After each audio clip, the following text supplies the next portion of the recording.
The blueprint for technology in education, a roadmap for technology in any school around the world. We're going to talk about that next on the EdTech vlog.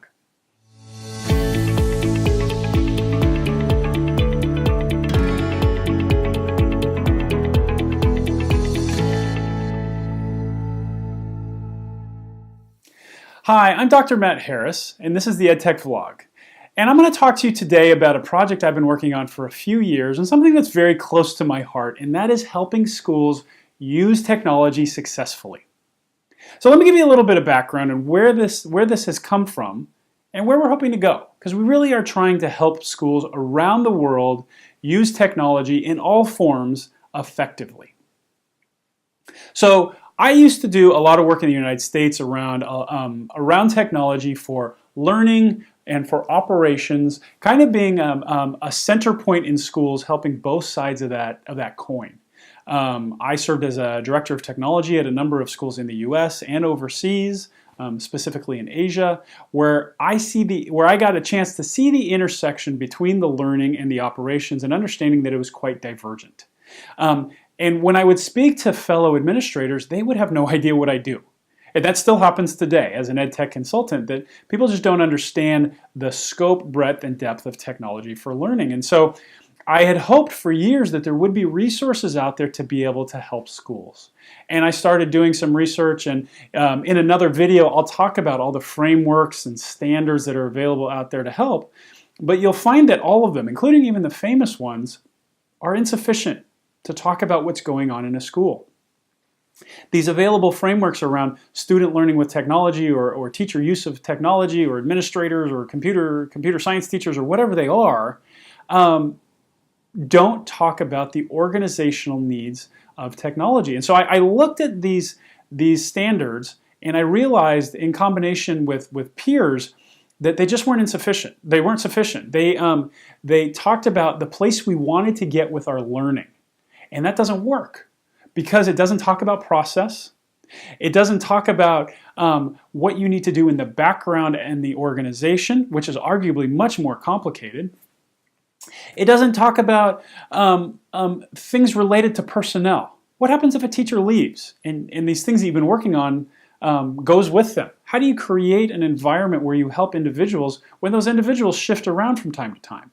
And what I noticed is that though it was talking about learning, and a number of these they talk about student learning, there's a very specific cultural viewpoint to how they view learning, and that's from a North American view. And coming from my background as an American, I never saw that until I got outside of the country and saw education in other spaces done other ways, with different things being focused on and different pedagogies being used. I realized this just wasn't sufficient. So honestly, walking around my neighborhood one day, I said, you know what, I got to do this. We've got to create something better. We've got to create something that is available to leadership and to teachers, to EdTech companies, to districts, to ministries, whatever, to talk about what really happens with technology in a school. What are all those touch points? What are the operational touch points? What are the academic touch points? What are the workflows between them? What we really need is a roadmap. Maybe not another set of standards where you can evaluate somebody or give somebody a rubric score or something like that. I don't think we need that. What we need is a language that'll help schools understand what technology is doing for them, be it the admissions process where we're intaking students, to the IT systems where the wires are running around, to the devices that are in teachers' hands, to the academic outcomes that are impacted by students using online systems like Google or Office 365. That's an entire ecology or an ecosystem within a school that right now has no mapping. And that's what we're looking to create. We're looking to create a roadmap of touch points for technology in a school. And this is where our project, the Blueprint for Technology for Education, comes in. Now, I thought all this, and based on my experience having done all of this and had my fingers in all of these pies, as it were, I was pretty sure I was right. I knew this was something that I wanted to do and that would have value, but I had to validate that. So over the course of about 6 months, I started calling international schools groups, American schools groups, accrediting agencies, curriculum agencies, and I would pitch this idea. I said, if we were to create this, would it be of value for you? Now, being somebody that comes up with ideas all the time, a number of them will fall flat, or they're always naysayers, or there's a certain amount of people that will identify the challenges therein to the ideas that you have. I didn't find that here. Every single one of these groups that I spoke to, and I spoke to the executives at these groups, said, yeah, this is something we need. This would be great as a resource to help our schools, to help create this common language between institutions and vendors, to give our leaders an understanding why they're spending so much on technology and what's happening there. To create a better connection with the IT directors or the EdTech folks or the learning coaches that say, I need these things to happen. Well, why? Well, let me show you on the map. Let me take you through this blueprint and show you why I want to tighten a screw over here, over the left, and make it show up on the right. Those sorts of connections would be incredibly valuable according to all these people. So I've been pursuing this over the last probably 2.5 years. And it's gone through a number of iterations. And now what we're doing is we're trying to create an organization, a background to allow this product, this intellectual property, this map to be available to schools and yet live a longer life, to provide additional services to those it's trying to connect. So we're in the process of making an organization that will support, develop, and kind of give longevity in life to the blueprint. And then we're creating a version of the blueprint that'll be available for all. Because we really are trying to create an international language about what is technology in a school. What is that? And this blueprint should do that. So that if an administrator comes in and wants to talk to the IT team and has a vendor coming in to talk about a learning management system, they know straight away what they're talking about and what that product will do to impact the operations and the finances and the workflow and potentially even the learning outcomes for the students, as opposed to having the IT person trying to educate everybody on the conditions of the school, or the vendor coming in and saying, these are all the bells and whistles I have for you. This is how you'll use it in your school. Or the administrator saying, I just don't understand the workflow that will be affected by this. It's all in one place. It's all in one reference point. That's what we're trying to create.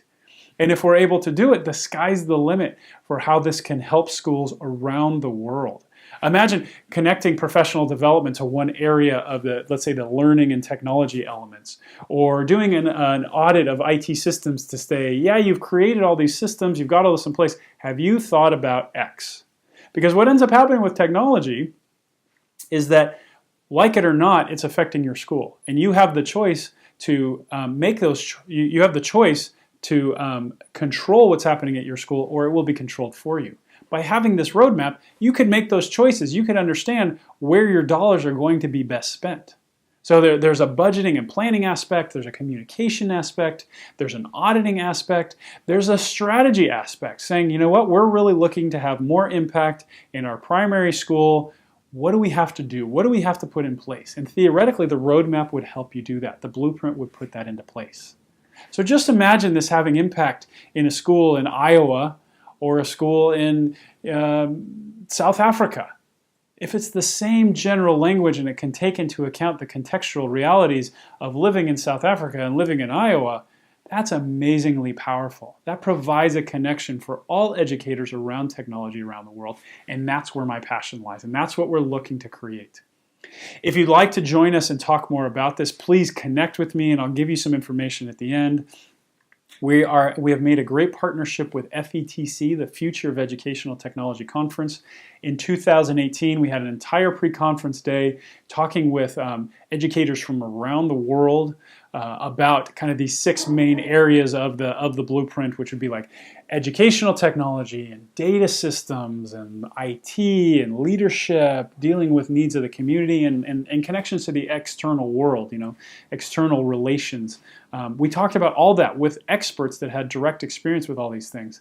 This coming year, 2019, which should be just a week or two after the publication of this video, we will be talking about how do you start doing your strategy. We'll have some similar panels as well to talk about some of those topics we talked about the year before, and then we'll give a globalized view of what does technology really look like in a school? What are the data points we're drawing upon to create this blueprint? So if you're going to be in Florida in the middle of January, please come to our pre-conference sessions. Come talk to me. Come talk to the team. Join in the discussion. Connect with us and become part of our mailing lists, because we're gonna continue to work on this going forward, and hopefully we'll create something that can solve that universal problem of all of us understanding of exactly what technology does within a school and within a learning environment. As you can see, I'm incredibly passionate about this because I really do want to live the mantra that I want all schools to use technology successfully. I just don't find that all schools really know what technology does for them, which makes it difficult to find that success. So anyway, please join us at FETC, and do me a favor. Down at the bottom, there's a button to subscribe to this channel. I'm going to talk more about the blueprint and all of the elements that kind of feed into it. Like I said, the data systems or the IT systems, learning technology, all those things. I talk about that on a weekly basis through this vlog. So please join in, subscribe. I'll share some resources. You can comment and we can kind of start a dialogue. Or you can connect with me directly on Twitter. So my handle is @MattHarris EDD, and I talk about all of these elements of technology in schools based on my experiences as an international educational technology consultant, my experience working in schools, my research in various areas, and I talk about the whole gamut. I do talk about the data systems on Twitter, IT requirements on small and large scales, learning technology initiatives, digital citizenship, the whole thing. I try and talk about it because I want to stay fresh and I want to connect with people like you. So please connect with me on Twitter. Let's start a dialogue and continue talking about these absolutely critical topics. Yeah? Well, hey, thanks for listening. Hope to see you in Florida. Have a great day.